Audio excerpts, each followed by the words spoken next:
अगर न छोड़ब त घरवा में न रहब हो, घरवा में न रहब हो। अरे पियल अगर न छोड़ब त घरवा में न रहब हो। तहरा सिवा केहू से, अरे तहरा सिवा केहू से कुछ होई त कैसे कहब हो। पियल पिया पियल राजा पियल अगर न छोड़ब त घरवा में न रहब हो। सैया पियल अगर न छोड़ब त घरवा में न रहब हो।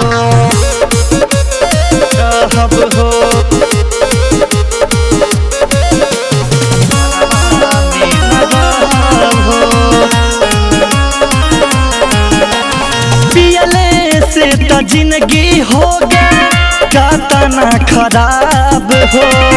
छोड़ दो न राजा गांजा बिया रे शराब हो। नहीं पिया रोज जाके तंग कर तर आके। अरे रोज रोज के इतना टकवा राजा, रोज रोज के इतना टकवा हम कहियाल साहब हो।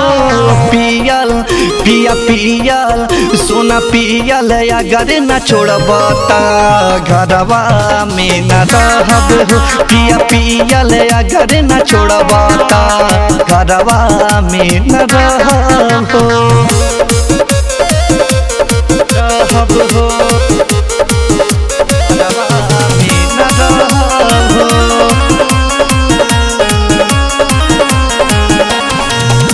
खैलो पमरिया तना लागे न लाज हो।